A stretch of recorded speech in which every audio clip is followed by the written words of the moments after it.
Hello everyone and welcome to my channel judgements in criminal law. मैं हूं आपका host और दोस्त अमित कश्यप। फ्रेंड्स, दो लोगों के पास अपनी अपनी कोई प्रॉपर्टी है। सपोज उन दोनों के पास अपना अपना कोई ज़मीन है, तो क्या बिना खरीद बिक्री किए हुए दोनों व्यक्ति अपने अपने ज़मीन का मालिकाना हक एक दूसरे के साथ एक्सचेंज कर सकता है? तो क्या बिना खरीद बिक्री किए हुए दोनों व्यक्ति अपने अपने ज़मीन का मालिकाना हक एक दूसरे से एक्सचेंज कर सकता है? यानी कि क्या ज़मीन की अदला बदली कर सकता है? और अगर कर सकता है तो क्या है इस संबंध में नियम? इस संबंध में transfer of property act section 118 का क्या कहना है और transfer of property act section 54 का इस संबंध में क्या महत्व है? इसके अलावा एक्सचेंज डीड क्या है और एक्सचेंज डीड में जो स्टैम्प ड्यूटी लगता है वह कितना लगता है? इन्हीं सब बातों में इस वीडियो पे मैं चर्चा करूंगा। अगर आपको मेरा वीडियो पसंद आए इसे लाइक करना ना भूलें and if you are new on my channel then don't forget to subscribe my channel and press the bell icon to get all the latest notification of my new videos. So let's start this video. Friends, suppose दो व्यक्ति हैं ए और B. ए के घर से सटे एक ज़मीन है जिसका मालिक बी है और बी के घर से सटे एक ज़मीन है जिसका मालिक ए है। ए के घर के पास वाली ज़मीन को ए लेने में इंटरेस्ट है और बी के घर के पास वाली ज़मीन को लेने में बी इंटरेस्टेड है। तो इस परिस्थिति में क्या ए और बी बिना सेल परचेज के अपने अपने ज़मीन को एक दूसरे के साथ एक्सचेंज कर सकते हैं? इसी प्रकार से एक और एग्जांपल लेते हैं सी और डी का। सी का एक फ्लैट है एक पर्टिकुलर लोकेलिटी में, डी का एक फ्लैट है दूसरे लोकेलिटी में और दोनों सी और डी एक दूसरे के लोकेलिटी में फ्लैट लेने में इंटरेस्टेड हैं। तो क्या बिना सेल एंड परचेज के सी और डी अपने अपने फ्लैट को एक्सचेंज कर सकता है? इसी प्रकार से अगर दो व्यक्ति हैं, दोनों के पास अपना अपना दुकान है और दोनों एक दूसरे के दुकान में इंटरेस्टेड हैं, तो क्या दोनों बिना सेल परचेज के एक दूसरे के साथ अपनी दुकान को एक्सचेंज कर सकते हैं? या फिर किसी फ्लैट के बदले किसी दुकान को एक्सचेंज किया जा सकता है, किसी ज़मीन के टुकड़े के बदले किसी फ्लैट को एक्सचेंज किया जा सकता है, या फिर किसी ज़मीन के टुकड़े के बदले किसी दुकान को भी एक्सचेंज किया जा सकता है। कहने का तात्पर्य यह हुआ कि क्या एक व्यक्ति अपने संपत्ति को किसी दूसरे व्यक्ति के किसी संपत्ति के साथ एक्सचेंज कर सकता है या नहीं कर सकता है?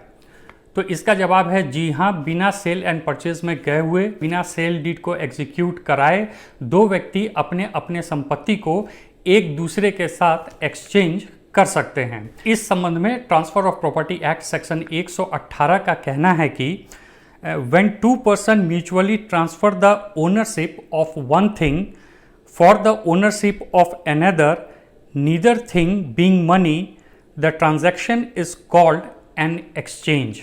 इसका तात्पर्य यह हुआ कि कोई भी एक व्यक्ति अपने संपत्ति को किसी दूसरे व्यक्ति के संपत्ति के साथ एक्सचेंज कर सकता है, लेकिन इसमें अनिवार्य शर्त यह है कि एक संपत्ति के बदले एक दूसरे संपत्ति को ही एक्सचेंज किया जा सकता है। अगर संपत्ति के बदले कैश दिया जा रहा है, पैसा दिया जा रहा है, तो फिर वह एक्सचेंज नहीं होगा बल्कि वह सेल एंड परचेज के दायरे में आएगा और उस परिस्थिति में फिर सेल डीड एग्जीक्यूट करना होगा।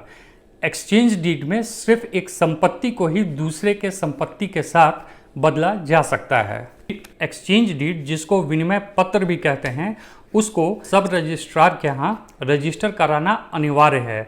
जैसा कि कुछ केसों में ऐसा देखा गया है कि परिवार के सदस्य अपने परिवार के ही जमीन को ओरली अदला बदली कर लेते हैं, लेकिन एक्सचेंज डीड के मामले में अगर आप ओरली एक्सचेंज कर रहे हैं then it has no validity in the eye of law. Exchange deed को सब रजिस्ट्रार के यहाँ रजिस्टर कराना मस्ट है। जिस प्रकार से एक सेल डीड को रजिस्टर कराना जरूरी है according to section 54 of transfer of property act, उसी प्रकार से एक्सचेंज डीड को भी रजिस्टर कराना जरूरी है। अब आगे बढ़ने से पहले मैं आपको सेक्शन 54 के संबंध में बता दूं। सेक्शन 54 जो है वह सेल एंड परचेज के संबंध में कहता है कि transfer of ownership in exchange of price paid can be made only by a registered instrument. तो section 54 transfer of property act में यह स्पष्ट लिखा हुआ है कि अगर किसी भी जमीन का सेल एंड परचेज हो रहा है या किसी भी प्रॉपर्टी का सेल एंड परचेज हो रहा है तो वह सेल डीड के द्वारा होना चाहिए and it must be registered in the office of सब रजिस्ट्रार। एक्सचेंज डीड पर भी यही नियम लागू होता है। अब एक्सचेंज डीड के संबंध में समझने वाली एक बात यह भी है कि according to section 118 transfer of property act किसी एक प्रॉपर्टी के बदले किसी दूसरे प्रॉपर्टी को ही एक्सचेंज किया जा सकता है। अगर किसी प्रॉपर्टी के बदले में कैश दिया जा रहा है तो फिर वह सेल परचेज के अंतर्गत आएगा। लेकिन अगर दो व्यक्ति हैं और दोनों के प्रॉपर्टी के वैल्यू में अंतर है, सपोज ए के पास एक ज़मीन है और बी के पास एक ज़मीन है, ए के ज़मीन की कीमत जो है वह 20 लाख रुपए है और बी के पास एक ज़मीन है उसकी कीमत जो है वह 18 लाख रुपए है। तो एक्सचेंज डीड के थ्रू ए और बी दोनों ज़मीनों को एक्सचेंज करेंगे और जो 2 लाख का अंतर आ रहा होगा वह बी जो है वह ए को पे कर देगा। अगर इस तरह के प्रॉपर्टी एक्सचेंज के बदले आपको साथ में कुछ कंसिडरेशन भी देना पड़ रहा है तो it will not come under sale and purchase. Exchange deed के द्वारा आप जमीन की अदला बदली कर सकते हैं और जो भी वैल्यू में अंतर आएगा उस वैल्यू को एक पार्टी दूसरे को पे भी कर सकता है।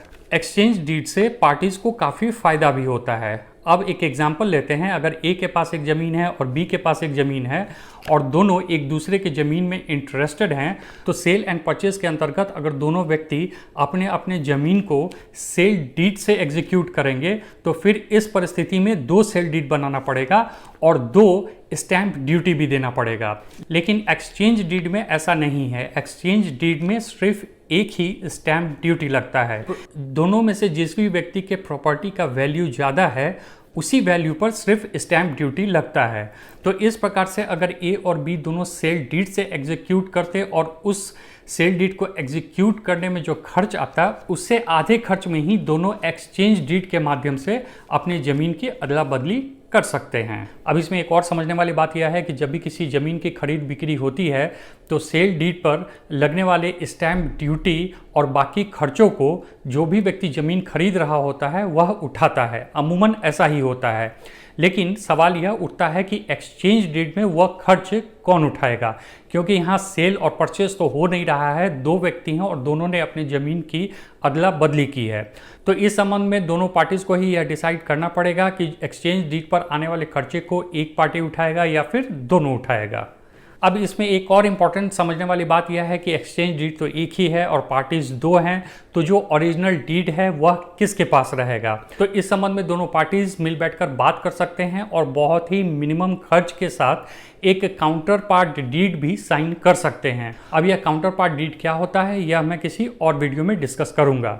इससे फ़ायदा यही होता है कि एक व्यक्ति जो है वो ओरिजिनल डीड रख सकता है और जो दूसरा व्यक्ति है वह काउंटर पार्ट डीड रख सकता है। काउंटर पार्ट डीड की जो वैल्यू है वह ओरिजिनल डीड की तरह ही होती है। इवन कि अगर आप उस जमीन पर कल को लोन वगैरह भी लेने जाएंगे तो बैंक्स भी उस काउंटर पार्ट डीड को उतना ही महत्व देते हैं जितना कि ओरिजिनल डीड को देते हैं। इस संबंध में section 120 transfer of property act इस बात को भी बिल्कुल स्पष्ट कर देता है कि जिस प्रकार से सेल एंड परचेज में प्रॉपर्टी को सेल करने वाला और प्रॉपर्टी को खरीदने वाला दोनों के अपने राइट्स और लाइबिलिटीज़ होते हैं, उसी प्रकार से एक्सचेंज ऑफ प्रॉपर्टी में डिस्पाइट कि दोनों पार्टीज जो हैं वह इक्वल फुटिंग पर खड़े हैं, लेकिन उनके अपने अपने राइट्स और उनके अपने अपने लाइबिलिटीज़ उसी प्रकार से होंगे जिस प्रकार से सेल डीड को एग्जीक्यूट करते समय प्रॉपर्टी सेल करने वाले और प्रॉपर्टी खरीदने वाले का होता है। आशा करता हूँ मेरा ये वीडियो आपको पसंद आया होगा। Thanks for watching.